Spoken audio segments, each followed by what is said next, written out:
Good morning, class. Today we're going to learn about the circular saw. How many of you have ever used a circular saw previously? I'll take that means none. All right, if you remember a few weeks ago we used a hand saw to cut the piece of lumber. Now today we're going to use a circular saw. The circular saw does a much quicker and efficient job than the hand saw. But before we use any power tool, of course, we must make sure we're wearing proper eye protection for safety. Now, in our previous lesson we talked about a tool being double insulated. If you look right here, you see the double square. What does it mean if a tool is double insulated? It means you have extra protection while using the tool. Very good. Also, we talked about the fact that tools must be either grounded or have a polarized plug. Is that a polarized plug or a grounded plug? Polarized. How can you tell? One prong is thicker than the other. Okay, if it was grounded, what would it look like? It would have a third prong. Very good. All right, class, now we're going to go through the inspection of the circular saw. I'm going to demonstrate exactly how I want you to do this. In front of you, you have a rubric that shows all the indicators that I will be scoring you on when you do your inspection. Okay? Again, this is a circular saw. The first thing I'm going to look on the circular saw is to check to see if there's any damage to the case. Make sure there's no cracks, any broken pieces on it, no missing hardware. Next, I'm going to inspect the trigger by squeezing the trigger to make sure it works as it should. Alright, next I'm going to inspect the upper guard to make sure it's not damaged, it's in place. The upper guard protects your hand while you're using the saw, keeps it away from the blade. Alright, next I'm going to inspect the blade. I inspect the blade to make sure there's no missing teeth, make sure the blade is tightly fixed as it should be. Next, the lower guard, I'm going to make sure it drops into place. It's spring loaded to always fall back into place to cover the bottom of the blade. Lastly, I'm going to inspect the power cord. I'm going to run my hand down the full length of the cord to make sure there's no damage to the cord in any way. There's no wires exposed. There's no places anyone's even tried to repair the cord. When I get to the end, I notice that this is a polarized plug. By being polarized, that means one prong is wider than the other.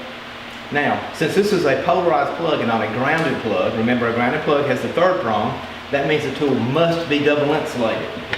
By looking on the inspection label right here, it has a symbol for double insulated, which means this tool is double insulated. Mr. Cutler, this tool is safe to use. There you go. So the first thing I have to do to inspect the circular saw is make sure all the screws are in place and it looks pretty good. Next I'll try the trigger, make sure it clicks like it should. Now I'll move to the little things right here.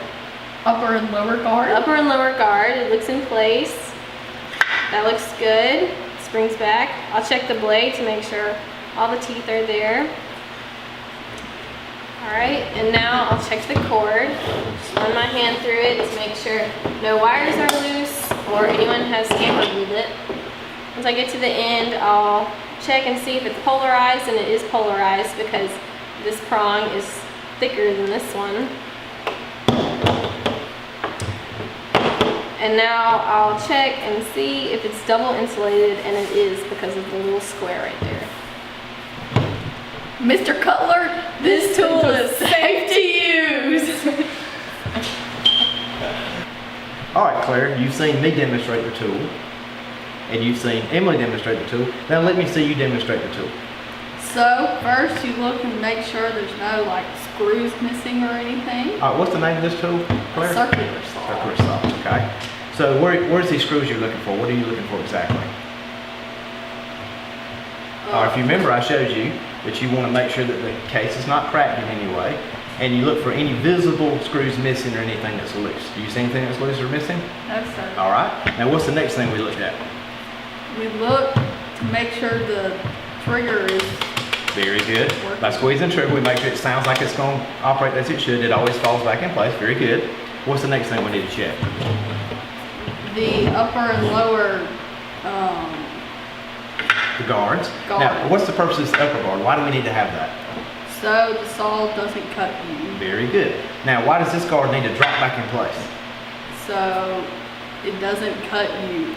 So when you set it back down, because you remember this blade is spinning really, really fast, and if you set it down and this guard is not in place, it could injure you or mess up the saw or something like that. All right. So what about the blade? What are we looking for on the blade? Make sure no teeth are missing. Very good. Okay. All right. What else do we need to check? The cord. All right. Now, what are we looking for in the cord? How do we inspect the cord? Run our hands through it to make sure there's no like cords or pieces loose. Let's say, for example, I messed up the cord. Is it okay if I repair the cord myself? No, sir. Very good. All right. Now we get to the end. What are we looking for? A polarized plug. Or what other kind of plug could it be?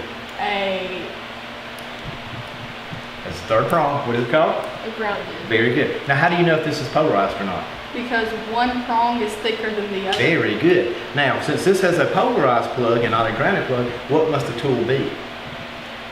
Double insulated. And what does double insulated mean? Means the tool has extra protection. Very good. Good job, students.